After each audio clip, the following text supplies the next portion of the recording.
Hi everyone, welcome to today's video. So friends, ఈ వీడియోలో నేను ఎప్పటి నుంచో చాలా వీడియోస్ నుంచి కూడా కోర్ సబ్జెక్ట్స్ అంతా చెప్తుంటాను. కోర్ సబ్జెక్ట్స్ అంటే ఏంటి, అసలు కోర్ సబ్జెక్ట్స్ అంటే ఏంటి, ఎలా ఉంటాయి, ఎందుకు వీటికి ఎక్కువ వెయిటేజ్ ఉంటుంది, కాంపిటేటివ్ ఎగ్జామ్స్లో ఎక్కువ వెయిటేజ్ ఎందుకు ఉంటుందో ఒక చిన్న షార్ట్ వీడియో దీంట్లో ఎక్స్ప్లెయిన్ చేస్తాను చూడండి మీకు క్లియర్గా. సో ఎటువంటి సోది అనేది లేకుండా నీట్గా క్లియర్గా ఎక్స్ప్లెయిన్ చేస్తాను చూడండి. సో మామూలుగా కోర్ సబ్జెక్ట్స్ అంటే ఏంటంటే మొత్తం ఓవరాల్గా కాంపిటేటివ్ ఎగ్జామ్స్లో రిపీట్ అయ్యే సబ్జెక్ట్స్ అనమాట. అంటే ఇవి కోర్ అనమాట. ఖచ్చితంగా ఏ జనరల్ స్టడీస్ అనగానే ఈ సబ్జెక్ట్సే గుర్తొస్తాయి. ఫస్ట్ థింగ్ వచ్చేసి కామన్గా ఉంటాయి. సో ప్రతి ఎగ్జామ్కి వచ్చేసి కామన్గా ఉంటాయి అనమాట. సో మీరు ఎస్ఎస్సి కావచ్చు, యూపీఎస్సీ కావచ్చు, మీ గ్రూప్ 1, గ్రూప్ 2, గ్రూప్ 4, సో ఇంకా మీరు చూసుకోండి సెంట్రల్ ఎగ్జామ్స్, మనకు హోమ్ అఫైర్స్ కండక్ట్ చేసే ఐబీ కానీ, సో ఇంకా మీకు యూపీఎస్సీ కండక్ట్ చేసే సిఏపిఎఫ్, సిడిఎస్, ఎన్డీఏ, సో ఇలా మీరు ఏ ఎగ్జామ్ చూసుకున్నా కూడా ఈ సబ్జెక్ట్స్ అనేవి కామన్గా ఉంటాయి అనమాట. వాటిని వచ్చేసి కోర్ సబ్జెక్ట్స్ అంటారు. ఈ కోర్ సబ్జెక్టులు డిఫరెంట్గా ఉంటాయి. అంటే కోర్ సబ్జెక్టులు అంటే మనము ఇలా చూసుకోవచ్చు. సో నెక్స్ట్ ఇంకోటి థింగ్ ఏంటంటే, సో కోర్ సబ్జెక్ట్స్ మీ నోటిఫికేషన్లో ఉండే సిలబస్ని చూసి కూడా చెప్పుకోవచ్చు అనమాట. కొన్ని మీకు వేరే ఎగ్జామ్లో మైనర్గా ఉంటాయి కదా, అవి ఇక్కడ కోర్ సబ్జెక్టులు అయ్యేదానికి ఛాన్స్ ఉంటుంది. కాబట్టి కోర్ సబ్జెక్ట్స్ అనేది మనం జస్ట్ మన సిలబస్ని, అంటే నోటిఫికేషన్లో ఉండే సిలబస్ని చూసుకొని మీరు అనాలిసిస్ చేసుకోవాలన్నమాట. ఇప్పుడు చూడండి కోర్ సబ్జెక్టులు, ఇప్పుడు గ్రూప్ వన్కి కోర్ సబ్జెక్టులు ఏముంటాయి ఎక్స్ప్లెయిన్ చేస్తాను చూడండి ఇక్కడ. సో ఇక్కడ ఇంపార్టెంట్ థింగ్ ఏంటంటే ఏపీపీఎస్సీ కోర్ సబ్జెక్టులు డిఫరెంట్గా ఉంటాయి. సో టీఎస్పీఎస్సీకి డిఫరెంట్గా ఉంటాయి. అంటే డిఫరెన్స్ ఎక్కడ ఉంటుందంటే చిన్న సబ్జెక్ట్స్ అనమాట. 1-2 సబ్జెక్టులు వేరుంటాయి.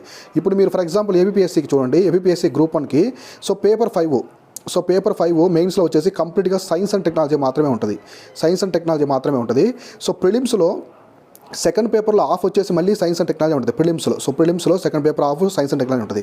ఇక్కడ సైన్స్ అండ్ టెక్నాలజీకి వెయిటేజ్ ఎక్కువ వచ్చింది దేంట్లో, ఏపీపీఎస్సీలో. ఇక్కడ టీఎస్పీఎస్సీలో సో ప్రిలిమ్స్లో ఒక పార్ట్గా ఉంటుంది. సో ప్రిలిమ్స్లో లైక్ అన్ని సబ్జెక్టు లాగే సో మెయిన్స్లో వచ్చేసి ఒక సబ్జెక్ట్లో ఆఫ్ ఉంటుంది అనమాట. మెయిన్స్లో. సో ఇట్లా చూడండి, ఇక్కడ డిఫరెన్స్ ఉంది, వెయిటేజ్ డిఫరెన్స్గా ఉంది. ఇలా కాకుండా నేను కామన్గా అసలు కోర్ సబ్జెక్ట్స్ అంటే ఏంటో ఇప్పుడు చెప్తాను చూడండి. సో కోర్ సబ్జెక్టులు వచ్చేసి మనకి ఫస్ట్ కోర్ సబ్జెక్ట్ వచ్చేసి మనకి polity. So Indian polity, constitution, ఇది వచ్చేసి కోర్ సబ్జెక్టు. ఇది అన్నిటిలో ఉంటుంది. ప్రతి ఒక్క కాంపిటేటివ్ ఎగ్జామ్లో మీరు ఏ కాంపిటేటివ్ ఎగ్జామ్ చూసినా ఇది కోర్ సబ్జెక్టు. సో నెక్స్ట్ వచ్చేసి సెకండ్ వచ్చేసి మనకి ఇండియన్ ఎకానమీ. యూపీఎస్సీ అయితే ఇండియన్ ఎకానమీ, మీరు స్టేట్ చదువుతున్నారు కాబట్టి స్టేట్ ఎకానమీ కూడా చూసుకోవాలి. ఈ ఎకానమీలోనే సో బడ్జెట్ ఒకటి, ఎకనామిక్ సర్వే కూడా నీట్గా చూసుకోవాలన్నమాట. ఈ రెండు ఇంపార్టెంట్. సో థర్డ్ వన్ వచ్చేసి మీకు నెక్స్ట్ వచ్చేసి ఇండియన్ పాలిటీ ఒకటి, ఎకానమీ ఒకటి, నెక్స్ట్ వచ్చేసి జాగ్రఫీ కూడా core subject, one of the most important core subject. So ఇక్కడే మీకు ఎన్విరాన్మెంట్ కూడా యాడ్ చేస్తున్నాను. సో ఎన్విరాన్మెంట్ కూడా కోర్ సబ్జెక్ట్ అనమాట. జాగ్రఫీతో పాటు ఎన్విరాన్మెంట్ కూడా కోర్ సబ్జెక్ట్. ఎందుకంటే సో కొన్నిసార్లు జాగ్రఫీలోనే మిక్సింగ్ అడుగుతారు ఎన్విరాన్మెంట్ అట్లా. సో తర్వాత వచ్చేసి నెక్స్ట్ వచ్చేసి మీకు ఎకానమీ. సో ఎకానమీ ఎక్స్ప్లెయిన్ చేస్తాను, హిస్టరీ. సో ఫోర్త్ వన్ వచ్చేసి మీకు హిస్టరీ అనమాట. సో హిస్టరీ అనేది మీకు ఇండియన్ హిస్టరీ ఉంటుంది, ఏన్షియంట్, మిడివల్, మోడర్ను, అట్లనే మీకు స్టేట్ హిస్టరీ కూడా ఉంటుంది అనమాట. అంటే స్టేట్ హిస్టరీ కూడా అట్లా చూసుకోవాలి. పాలిటీకి మీకు స్టేట్ పాలిటీ అట్లా అంటే ఏముండదు. స్టేట్ పాలిటీలో మీరు ఏం చదువుకోవాలంటే జస్ట్ మీకు లోక్సభ సీట్స్ ఎన్ని ఉంటాయి, రాజ్యసభ సీట్స్ ఎన్ని ఉంటాయి, సో స్టేట్కి సంబంధించిన ఎమ్మెల్యేస్ అంటే లెజిస్లేటివ్ అసెంబ్లీలో ఎంతమంది ఉంటారు, నెక్స్ట్ కౌన్సిల్లో ఎంతమంది ఉంటారు, ఇవన్నీ చూసుకోవాలి అనమాట నీట్గా.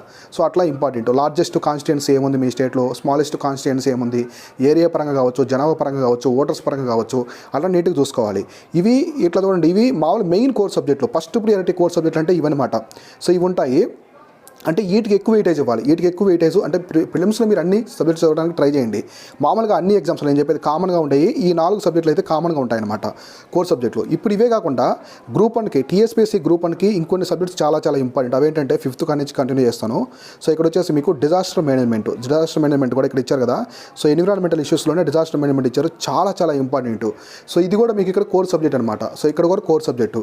సో నెక్స్ట్ 6th వన్ వచ్చేసి మీకు సైన్స్ అండ్ టెక్నాలజీ కూడా చాలా ఇంపార్టెంట్. సైన్స్ అండ్ టెక్నాలజీ కూడా మీరు ఒక కోర్ సబ్జెక్ట్ లాగే తీసుకోవాలన్నమాట ఇక్కడ. సో ఇక్కడ మీరు చూడండి, రిమైనింగ్ సబ్జెక్ట్స్ ఈ 6 ఉన్నాయి కదా, కోర్ సబ్జెక్ట్ ఇలా ఉంటాయి. ఇంకొక సబ్జెక్ట్ ఉంటుంది అనమాట. ఇదేంటంటే మనకు వచ్చేసి art and culture. So art and culture ఇది కూడా core subject, one of the core subject. So ఇక్కడ మీరు చూస్తే 7 సబ్జెక్ట్స్ చెప్పాను, మీకు వచ్చేసి మొత్తం 7 చెప్పాను. ఈ 7 సబ్జెక్ట్స్ వచ్చేసి కోర్ సబ్జెక్ట్స్ అనమాట, కామన్ అన్నిటికీ మామూలుగా ఇండియాలో జరిగే యూపీఎస్సీ కావచ్చు అన్నిటికీ కామన్గా ఉంటాయి అనమాట. ఈ సబ్జెక్ట్స్ అన్ని కామన్గా ఉంటాయి. సో రిమైనింగ్ అన్నీ కూడా మైనర్ సబ్జెక్ట్స్, కాకపోతే ఇంపార్టెంట్ అవి కూడా, వాటి నుంచి కూడా క్వశ్చన్స్ అనేవి అడుగుతూ ఉంటారు కాంపిటేటివ్ ఎగ్జామ్స్లో. కరెంట్ ఈవెంట్స్లో కవర్ అవుతుంటాయి, రిమైనింగ్ ఇంటర్నేషనల్ రిలేషన్స్ కావచ్చు, గవర్నెన్స్ కావచ్చు. సో ఇంకా మీరు సోషల్ పాలసీస్ ఇట్లా ఉంటాయి కదా, లాజికల్ రీజనింగ్ ఎబిలిటీ ఇదన్నీ. సో ఇది లాజికల్ రీజనింగ్ ఎబిలిటీ అయితే కంపల్సరీగా దీన్ని కోర్ సబ్జెక్ట్లో కాకుండా కామన్, ఇది ప్రతి ఒక్కదానికి కూడా కామన్, ఖచ్చితంగా చదవాలి, ఇది మ్యాండటరీగా చదవాలి. సో ఇప్పుడు మీకు ఫస్ట్లో ఎక్స్ప్లెయిన్ చేశాను కదా, ఫస్ట్లో వచ్చేసి మీకు ఫస్ట్ ప్రియారిటీగా ఒకటి ఎక్స్ప్లెయిన్ చేస్తాను, పాలిటీ ఒకటి, economy, so next history and geography. So geography చెప్పాను. తర్వాత వచ్చేసి ఏం చెప్పాను, సో డిజాస్టర్ మేనేజ్మెంటు, సో తర్వాత science and technology and art and culture, science and art and culture. ఇక్కడ జాగ్రఫీలోనే మీకు ఎన్విరాన్మెంట్ కూడా యాడ్ చేశాను అనమాట. సో ఇట్లా 2 వర్డ్స్ ఎన్విరాన్మెంట్. నెక్స్ట్ వచ్చేసి లాజికల్ రీజనింగ్ అండ్ అర్థమెటిక్, ఇవన్నీ ఇంపార్టెంట్ సబ్జెక్ట్స్ అనమాట. సో ఫస్ట్ నేను ఒక వీడియో చేశాను మీకు, ప్రిలిమ్స్లో ఈ 4 సబ్జెక్టులు డిసైడ్ చేస్తాయంటే అక్కడ ఏంటంటే ఇంపాక్ట్ చూపిస్తాయి అనమాట. అంటే 4 చదివితేనే మీరు ప్రిలిమ్స్ అనేది క్వాలిఫై అవుతారని కాదు. సో మీ ప్రిలిమ్స్ స్కోర్ మీద అందరూ కామన్గా ఎక్కువగా ప్రియారిటీ ఇచ్చే సబ్జెక్ట్స్ ఇవన్నమాట. సో వీటి మీద ఎక్కువ ఫోకస్ ఉంటుంది. సో నెక్స్ట్ ఇవి యావరేజ్ పరంగా చూసుకుంటే వీటికి నెక్స్ట్ ప్రిఫరెన్స్ ఇస్తారు. తర్వాత రీజనింగ్ అర్థమెటిక్ కూడా చాలా ఇంపార్టెంట్. ఇది వచ్చేసి రెంటిల్లో కామన్గా ఉంటుంది, రీజనింగ్ అర్థమెటిక్. కాబట్టి మీరు ఏ సబ్జెక్ట్ కూడా నెగ్లెన్స్ చేయకుండా నీట్గా ప్రతిదీ చదువుకోండి. కోర్ సబ్జెక్ట్ అంటే ఇవన్నమాట. సో కోర్ సబ్జెక్టులు ఇవి, కానీ ఇక్కడ నెగ్లెన్స్ చేయకూడదు. కోర్ సబ్జెక్టు ఫస్ట్ 4కే ప్రిఫరెన్స్ ఇవ్వాలి, తర్వాత ఇవ్వకూడదని. సో ప్రిలిమ్స్లో ఎప్పుడైతే మీరు అన్నిటిని కవర్ చేస్తారో మీరు స్ట్రాంగ్గా ఉంటారనమాట. పేపర్ అనేది ఈజీగా ఉంటుందా, మీడియంగా ఉంటుందా, డిఫికల్ట్ ఉంటుందా, మనం ఎటువంటి అవగాహన ప్రిడిక్షన్ అనేది పెట్టుకోకుండా, సో పేపర్ ఎలా వచ్చినా కూడా ప్రిలిమ్స్ అనేది క్వాలిఫై అయ్యే విధంగా మీరు ఉండాలంటే ఖచ్చితంగా ఈ 3 సబ్జెక్ట్స్ ఇవన్నీ కూడా ఖచ్చితంగా మీరు కవర్ చేసేదానికి ట్రై చేయండి. సో మన మెంబర్షిప్లో వచ్చేసి నేను బాగా గైడెన్స్ ఇస్తాను, నీట్గా ఈచ్ అండ్ ఎవ్రీథింగ్ ప్రతి ఒక్కటి ఉంటుంది. సో మీరు ఎవరైనా బిగినర్ అయితే ఖచ్చితంగా జాయిన్ అవ్వండి, ఎందుకంటే ఇది గ్రేట్ ఆపర్చునిటీ. 503 పోస్ట్ అనేది అందులో 95% రిజర్వేషన్ టు లోకల్స్ కాబట్టి, సో ఇటువంటి ఆపర్చునిటీ మళ్ళీ రాదు కాబట్టి మీరు నీట్గా యూటిలైజ్ చేసుకోండి. సో ఇది వచ్చేసి ఇవాళ మీకు ఒక చిన్న అవగాహనతో ఎక్స్ప్లెయిన్ చేయాలనే ఉద్దేశంతో ఈ చిన్న వీడియో చేస్తున్నాను. సో ఇది వచ్చేసి ఇవాళ వీడియో. సో ఈ వీడియో ఎవరైనా ఫస్ట్ టైం మన ఛానల్ విజిట్ చేస్తే ఖచ్చితంగా సబ్స్క్రైబ్ చేయండి. మీ ఫ్రెండ్స్ అండ్ ఫ్యామిలీ మెంబర్స్ ఎవరైనా గ్రూప్స్ పెరుగుతుంటే మన ఛానల్ హెల్ప్ అవుతుంది అనుకుంటే వాళ్ళకి రెఫర్ చేయండి. సో ఇది వచ్చేసి ఇవాళ వీడియో కంటిన్యూస్గా ఇలాంటి మరిన్ని వీడియోస్ మన ఛానల్ ఫాలో అవుతుండే వీడియోస్ కోసం. సో నా పేరు శివన్, సైనింగ్ ఆఫ్.